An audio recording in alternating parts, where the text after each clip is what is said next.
A lo largo de la historia, el post-punk es un género del cual se ha hecho muy conocido por haber tenido varias bandas sumamente importantes dentro del género, las cuales muchas de ellas llegaron a hacerse conocidas. Sin embargo, han habido otros grupos los cuales en sí no han tenido tanto éxito como lo pudieron haber tenido ciertos grupos los cuales ya debemos conocer. El claro ejemplo de ello quizás puede devenir en The Sound, un grupo el cual muchas veces la suerte llegó a estar muy en contra y es una de esas bandas las cuales ha estado muy infravalorada, a pesar de que tiene una discografía sumamente sólida e interesante. El contar la historia de The Sound va mucho más allá que contar la historia de una simple banda, ya que en realidad esta es la historia de Adrian Borland, un personaje el cual destacaba muchas veces por su enorme talento. Sin embargo, sus luchas internas y su enorme genio fueron muchas cosas las cuales terminaron provocando de que este grupo terminara llegando a su fin. Pero, ¿cómo fue que nació esta agrupación? Bueno, el día de hoy vamos a hablar de nada más y nada menos que una de las bandas más importantes de la escena post-punk, pero no tan conocida, al igual que vamos a hablar de la historia de uno de los personajes más importantes dentro de la escena del post-punk, cuyo talento, como mencioné anteriormente, destacaba por encima de muchos artistas de post-punk de su momento. Esta es la historia de The Sound, pero especialmente esta es la historia de Adrian Borland.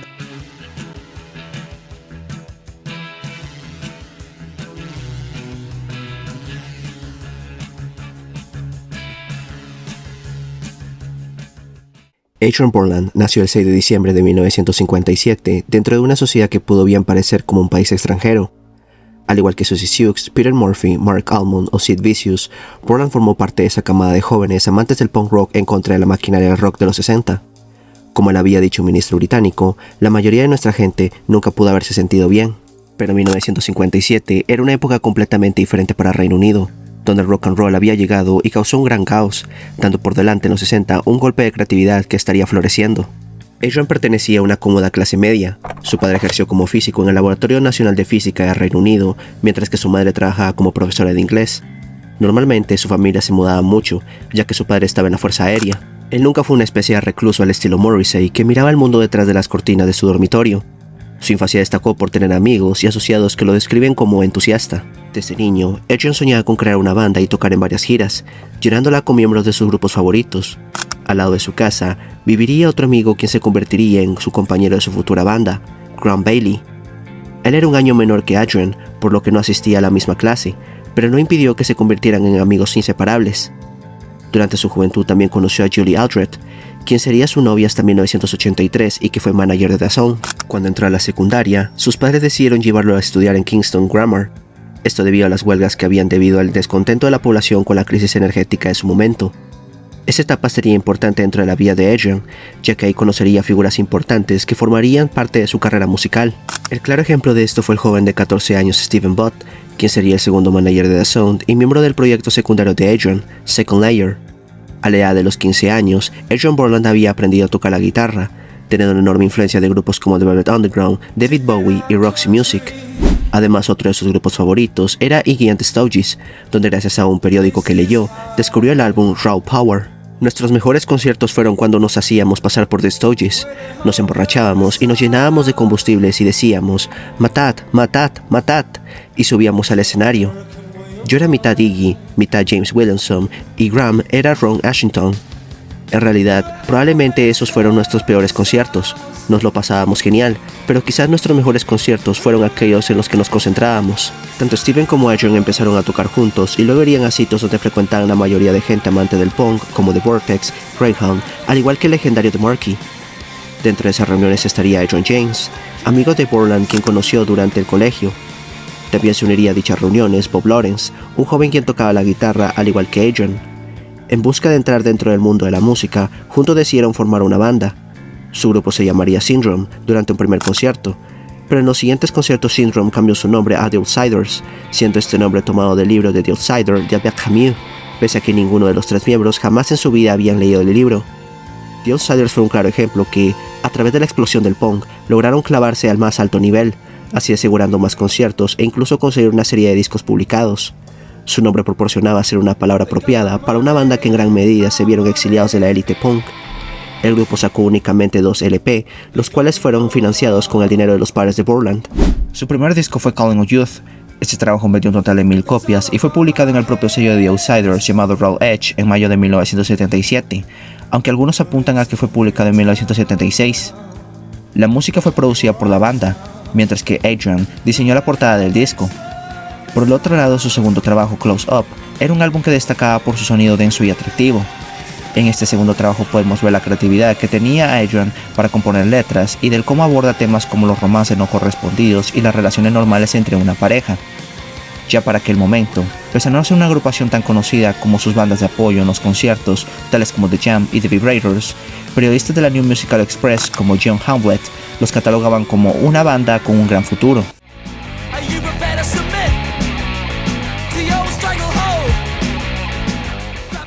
Las mejores canciones a destacar dentro de su segunda obra se encontraban en Vital Hours y Out of Place, ambos temas destacando por sus riffs optimistas, presentados en el máximo estilo que sustentan una letra relativamente obvia y entregada de manera nítida y precisa. La voz de Adrian Borland es como una fusión de Jim Morrison y Ray Davies, tocando su guitarra con un matiz psicodélico, algo estudiado que en ocasiones suena elegante, pero la mayoría de veces es demasiado expresivo. Lo anteriormente mencionado podemos verlo en Conspiracy of War, otro de los temas del álbum.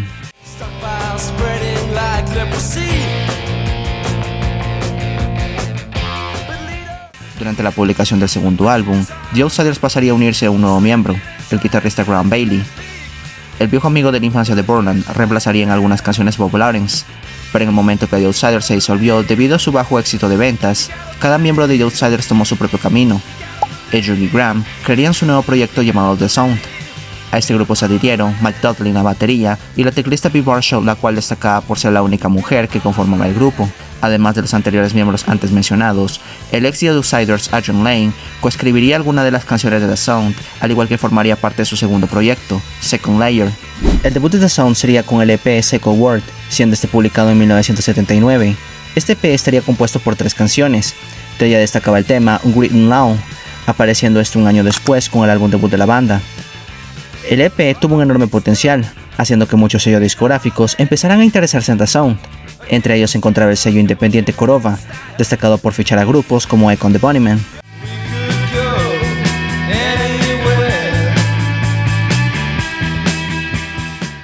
La relación entre Korova y The Sound destacó por ser una relación bastante frágil y no muy amistosa como lo tendrían con Echo and the Bunnymen. Esto principalmente por varios motivos, los cuales iré comentando más adelante en este vídeo. En el momento que The Sound iba a trabajar en su primera obra, empezaron a tener una serie de problemas los cuales la banda tenía que solucionar junto a Korova. The Sound había grabado con el productor Nick Robbins el álbum completo en un solo día. Sin embargo, el álbum tardó mucho tiempo en publicarse. Sucedía que gran parte del presupuesto que tenía el sello para el primer trabajo de The Sound había sido gastado para producir el álbum debut de Echo and the Bunnymen, Crocodiles de 1980. Así que el grupo tuvo que ser enviado a otro estudio para regrabar su primera obra. La banda estaba muy molesta como cuenta Bea Marshall, y por si fuera poco, el grupo ni siquiera tenía presupuesto para diseñar la portada de su primer trabajo. Así que Greg Penny, quien trabajaba dentro de Korova, tuvo que coger una imagen de una película de un póster ruso, ya que este no tenía derechos de autor. Como resultado, en 1980, su álbum debut llamado Jeopardy fue lanzado. Con su primer trabajo, The Sound recibió una buena crítica por parte de la prensa. Había una cosa que Dave McCullough de Sound dijo sobre el grupo que era una opinión bastante acertada.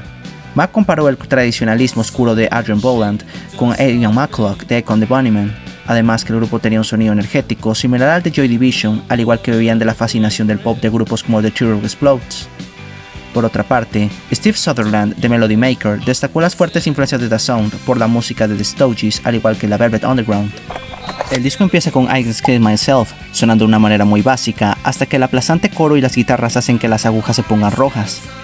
En las letras de I Can't Escape Myself, Borland explora sus luchas internas siendo consumido por sus emociones intensas y sentimientos de aislamiento.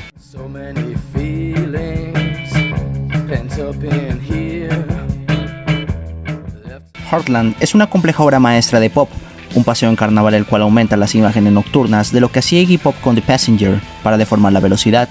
En ella vemos como Adrian trata de encontrar un consuelo y fe en un lugar del estado de la mente.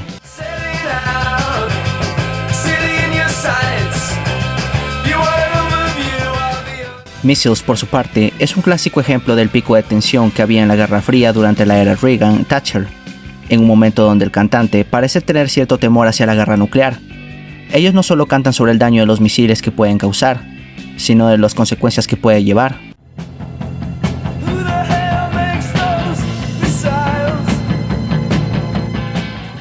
Heyday es otra brillante canción puntiaguda y llena de energía. Este sería su primer sencillo, el cual debía haberlos convertido en estrellas. Heyday de The Zone explora las luchas y presiones que enfrenta un joven que intenta encontrar un lugar en el mundo.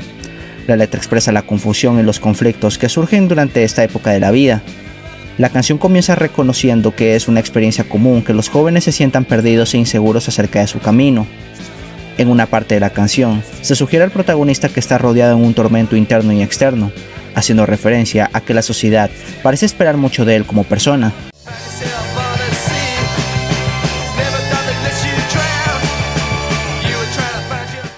Tras la salida de su primer trabajo, The Zone lanzaría un álbum mucho mejor que su primera obra, From the Lion's Mouth de 1981. Hugh Jones, quien trabajó junto a Econ the Bunnymen, The Children Explodes y Simple Minds, produjo el segundo álbum, resultando posiblemente el pináculo del grupo. Además, en ese trabajo, Bill Marshall sería reemplazada por el teclista Max Myers, ya que en palabras de Marshall, The Zone fue al estudio dentro de un par de semanas, cambiando teclistas para comenzar a grabar From the Lion's Mouth. Todas las canciones habían sido escritas y arregladas, y algunas ya habían sido agregadas a nuestra actual lista de canciones y las tocamos en vivo cuando estaba aún en la banda. Tan lejos como los teclistas estaban preocupados, la única canción que no había completado era Sense of Purpose. Yo tenía problemas encontrando mi manera de tocarla, en la que los otros chicos la estaban tocando. Tanto es así que ellos no estaban yendo casi a ninguna parte conmigo. Solíamos grabar nuestros ensayos, y en una ocasión tenía que llevar el cassette a casa para poder grabar los teclados por mi cuenta. Todo lo que teníamos grabado era yo canturreando, intentando encontrar una manera en esa canción, intentando tocar líneas al azar después de la otra. Nunca conseguí terminar Sense of Purpose y desafortunadamente el canturreo al azar se quedó dentro, vagando por todo el lugar, estando completamente perdida. El disco comienza con Winning, el cual pudo haberse convertido en un himno escuchado en los estadios alrededor del mundo. Su letra parece ser un mensaje de esperanza y aliento, dando la idea de superar las adversidades y luchar por mantenerse a flote.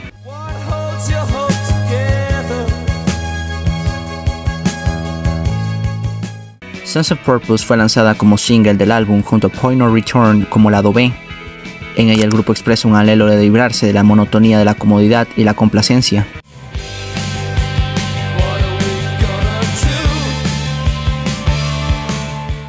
Skeletons es una canción que explora temas como el vacío, dolor y un sentido de falta de vida en Adrian Boland. La letra describe un profundo vacío existencial que existe en los individuos o posiblemente en la sociedad en su conjunto. En el primer verso, la letra describe un espacio vacío que permanece sin llenar. Este vacío representa una falta de sustancia o vitalidad en sus vidas. La canción podría llevar el nombre de Skeletons justamente por eso, ya que la ausencia de carne y sangre simboliza la idea de este vacío al que Borland se refiere, indicando una mera existencia esquelética sin profundidad ni conexión emocional.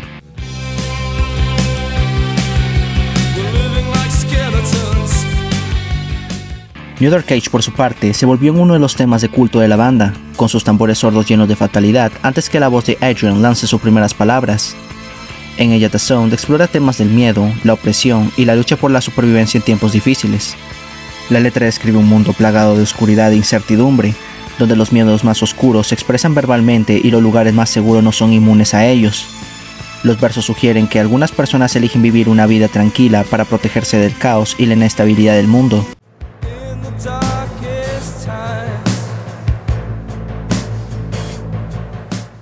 La prensa se volvió loca con el álbum, aunque el disco no tuvo grandes ventas, siendo este un gran fracaso.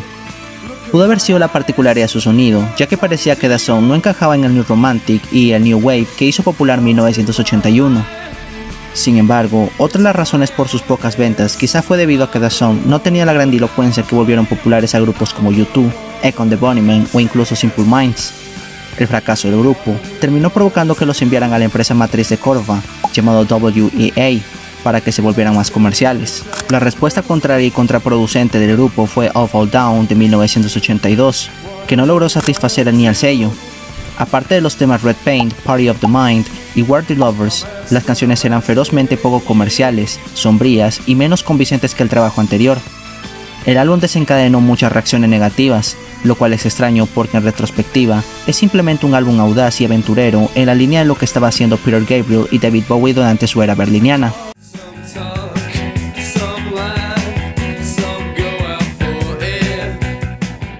Parte de la dirección del grupo fue impulsado por el uso de canciones que Borland estaba escribiendo inicialmente para una segunda entrega de su proyecto secundario, Second Layer, que ciertamente introduce un sabor diferente.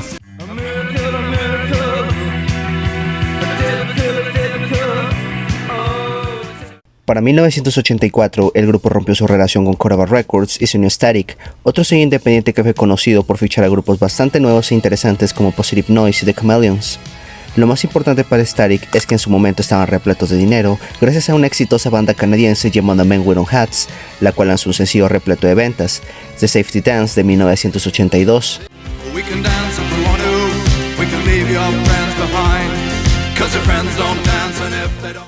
En cuanto a la vida de The Sound se refiere, ellos continuaron sacando otro álbum en 1984 llamado Shock of Daylight. Fue considerado por muchas personas como su mejor álbum. Con solo 6 canciones, sin duda tiene una buena relación entre lo bueno y lo malo, con unos sencillos más atractivos que otros. Counting the Days y el arrasador tema de apertura Golden Soldiers fueron ejemplo de 2 grandes trabajos del grupo. El álbum fue sin duda una consolidación de las fortalezas de The Sound sin ceder a las tendencias de producción y estilo que lo harían anticuados. El resultado sonaba como otro clásico atemporal.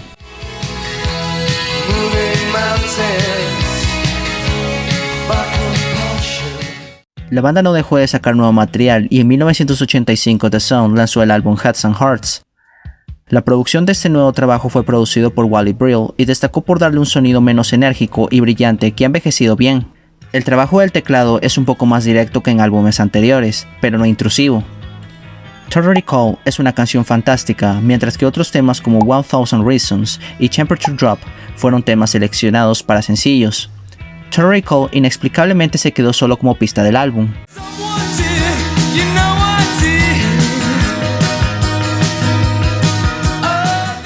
El año 1986 no fue del todo bueno para The Sound. Ese año, Adrian Boland había sido diagnosticado por su médico de un trastorno afectivo esquizoide, que le hacía oír voces y perder el contacto con la realidad. Sus luchas con sus problemas mentales terminó provocando una enorme depresión dentro de Borland, lo que terminó llevando a que el grupo tuviera sus días contados. Thunder Up de 1987 sería su último trabajo. Además, nuevamente como era de esperar, debido a sus bajas ventas, The Sound abandonó Static para lanzar su sexta obra en el sello Play It Again Sam. No estaba del todo claro en aquel momento si este sería el último trabajo de The Sound hasta que el comportamiento de Adrian Boland empezó a deteriorarse. Si eso fuera poco, la banda debido a estos problemas tuvo que cancelar una gira. Al igual que All Fall Down, este álbum había sido descartado y olvidado durante mucho tiempo, pero se convirtió en un clásico olvidado con temas como Heart of Love o Iron Years.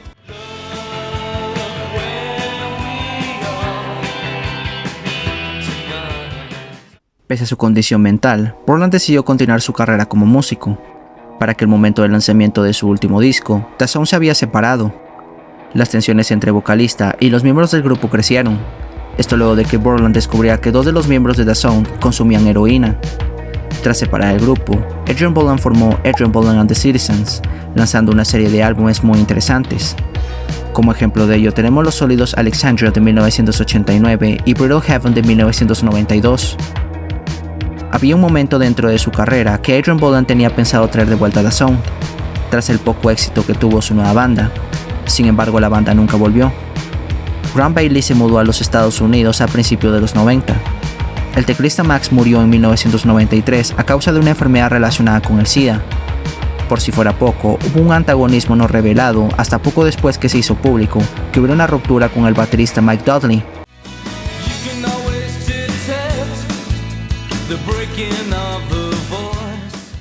La pasión de Adrian Boland por crear música dio como resultado 3 álbumes en solitario: Beautiful Ammunition de 1994, Cinematic de 1995 y 5 AM de 1997. No obstante, hubo un trabajo que no se publicó hasta años posteriores. Este álbum fue Harmony and Destruction de 2002. En el momento que Boland se encontraba trabajando en su último trabajo, él parecía estar muy emocionado, lleno de esperanzas de que marcaría su carrera en solitario al estrellato. Sin embargo, durante el proceso de grabación, Adrian se estaba convirtiendo en una persona muy angustiada y ansiosa. La pasión y la energía de su voz mostraban que él había ignorado el consejo de su médico de controlarse y quedarse en casa a descansar. Pese a los intentos de intentar retenerlo para que se quedara a descansar, Adrian Boland salió de casa para continuar con el trabajo. Prácticamente, Borland había sacrificado su vida y salud por la música, sabiendo que su vida estaba a punto de terminar. Escribir canciones fue una forma de terapia para Adrian y le ayudó a aceptar sus problemas. De hecho, muchas de las composiciones creadas por Borland en este trabajo dejaban ver su enfermedad. El claro ejemplo de esto es el tema Destiny Stopped Screaming, la cual habla de una persona impulsada a lograr grandes cosas pero limitada por su enfermedad. El verso At the Crossroads Once Again se refiere al dilema que se enfrentaba a menudo sobre qué camino debía tomar Borland, si vivir o morir.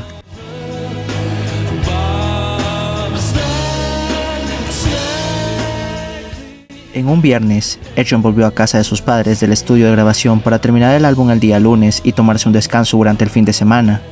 Sin embargo, al día siguiente, tras visitar a su novia unos días antes de su muerte, su temperamento fue cambiando profundamente, dejando ver sus pensamientos suicidas a sus padres. Justo después de eso, la familia Borland descubrió que su hijo había desaparecido. Su madre había llamado al 999, número de emergencia en Reino Unido, pero cuando llegó la policía, él ya se había desaparecido y se informó que era una persona de alto riesgo. Esa noche, el padre de Borland se presentó a la comisaría y afirmó que estaban buscándolo. Más tarde, Adrian llamó a su madre para decirle que estaba en un restaurante de Kennington, al sur de Londres. Ella alertó a la policía y, tras una serie de llamadas telefónicas, lograron traer a Adrian Borland de vuelta a su casa durante la madrugada y describieron su estado mental como lúcido. La señora Borland dijo: "Todo apunta a que necesitaba atención médica urgente. No tenía por qué venir a casa conmigo". Sin embargo, al Adrian descubrir que sería llevado a un hospital psiquiátrico, este decidió tomar un autobús a una estación de trenes que se encontraba en Wimbledon. Al llegar a la estación, Borland decidió quitarse la vida arrojándose a un tren. El 26 de abril de 1999, Adrian Borland fallecería a sus 41 años de edad. Tras la muerte de Adrian Borland, varios testigos, entre ellos médicos, amigos, familiares, etc., fueron llevados a un tribunal. Su madre había sido preguntada del por qué su hijo no había recibido tratamiento médico. Ella afirmó que su hijo se negaba a ir a un médico, ya que quería terminar el álbum primero antes de hacerlo. Además, antes de suicidarse, Adrian había escrito una carta a sus padres afirmando que no podía soportar la amenaza de volver a un hospital psiquiátrico. Adrian Borland, pero en especial The Sound, es el claro ejemplo de que una banda no necesita ser un éxito comercial para ser importante y trascender dentro de la historia de la música. Con 6 álbumes de estudio y varios trabajos en solitario, Adrian Borland demostró ser más que un artista. Para muchos era una persona llena de creatividad, adelantada a su tiempo y sobre todo un personaje que encajó muy bien dentro de la escena post-punk que la había conformado artistas íconos del género como Ian McCulloch, Ian Curtis, Marcus Smith, Colin Newman o Josh Coleman. Adrian puede sentirse orgulloso de morir en paz y saber que miles de músicos se han influenciado a través de su sonido gracias a sus geniales discos y canciones. Esta se trata más que la historia de un músico. Se trata de uno de los grupos más influyentes del género, el cual desafortunadamente la suerte del éxito siempre estuvo muy en su contra, pero que aún así dejaron un legado. Esta es la historia de The Sound, pero más que eso, es la historia de Adrian Borland.